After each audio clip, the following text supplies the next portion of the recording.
Hello children, welcome to the Term 2 online class, Class 6, Subject Science. Today we are going to see the Unit 5, the cell. Let us have the introduction to the cell. Observe the two pictures given here. Do you observe any similarity between them? Yes. Close your eyes and imagine a brick wall. What is the basic building block of the wall? Yes, of course, a single brick. Like a brick wall, your body is composed of basic building blocks and are named as cells. What is cell? Let us have the definition. The cell is the basic structural and functional unit of every living organism. It is self-sufficient to carry out all the fundamental and essential functions of an organism. Now we are going to see the discovery of the cell. Who discovered the cell? Any guess? Yes, Robert Hooke, an Englishman. He was a scientist, mathematician and an inventor. He improved his microscope, which was used those days, and built a compound microscope.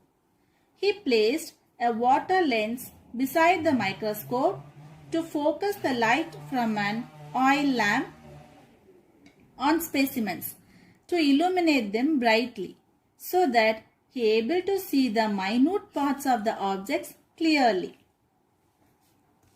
One day, Hooke made a thin sections of the cork and observed them through his microscope.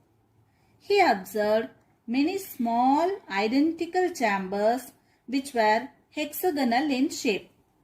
He was surprised. After that, he saw many objects like butterflies' wings,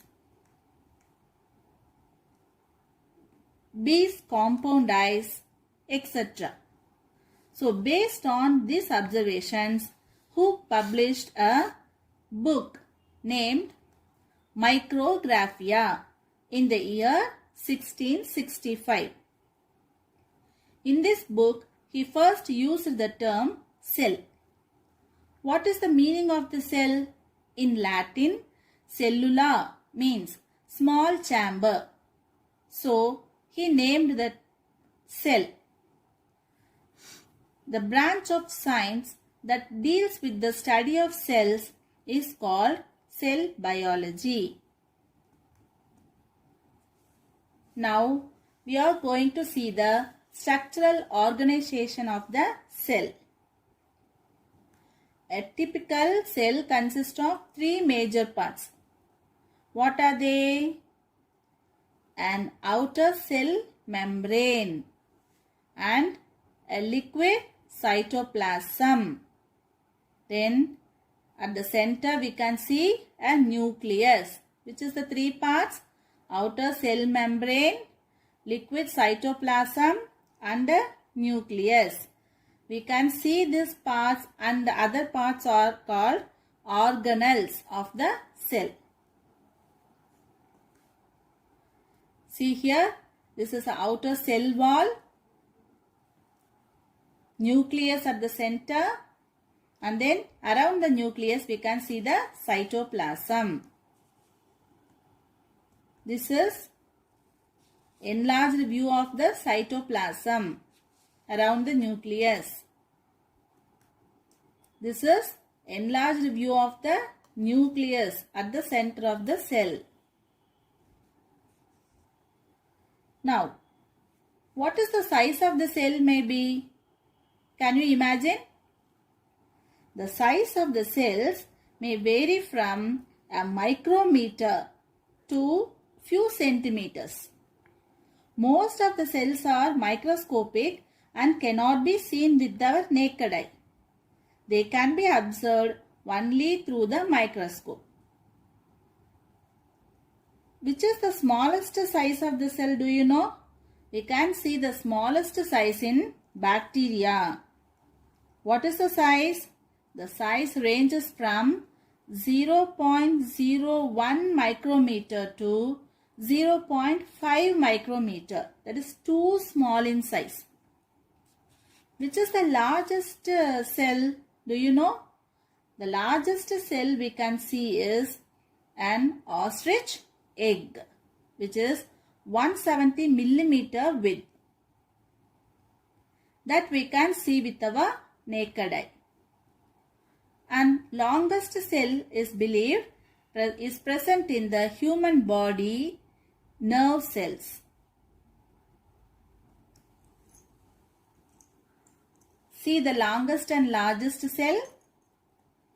Human nerve cell is the longest cell in human body, and ostrich egg is the largest cell we can see with our naked eye. Now we are going to see about the shapes of the cell. Cells are of different shapes. For example, this is a human red blood cell. This is disc shape, and then this is human muscle cells, which is elongated in shape, and human nerve cells we are already seen. So these are different shapes of the cell. Now, number of cells, that means how many cells are present in an organism. That is also may vary from different organisms. Some of the organisms having only a single cell, so that organisms we call it as a unicellular organism. Uni means single. So single celled organisms are known as unicellular organism. For example, amoeba, chlamydomonas, yeast, these are all having single cell. Some of the organisms are having more than one cells, that leads up to million of cells. So that type of organisms are known as multicellular organism. For example, Spirogyra, mango, human being, and etc. So many organisms have more than one cells. They are all known as multicellular organisms. Now we are going to have a small activity to observe the structure of a single cell. To observe the structure of a single cell, let me take a hen's egg. So you take a hen's egg on the plate and crack the shell and break open the egg in a plate. So you can see two parts clearly. The egg has a yellow part and a transparent part surrounding it. Yes, the white transparent part is known as albumin, that is a jelly-like substance that is represents the cytoplasm of the cell. And the yellow part, that is also known as yolk, that is thicker and represents the cell's nucleus. So on the internal side of the shell, we can see a thin membrane-like structure that is known as the cell membrane. So the three parts we can see clearly here. The cell membrane is, that is just below the shell we can see. Then nucleus is the yellow part and the white jelly part is called cytoplasm. This is the structure of the single cell. Okay children, now it is time for our home fun. First question is, what is cell? Second question, who discovered the cell? And third question is, which is to be believed the longest cell? So complete these three questions. Okay. Hope you all enjoy this session and understand about the cell very well, isn't it? Thank you. Let we meet in the next class.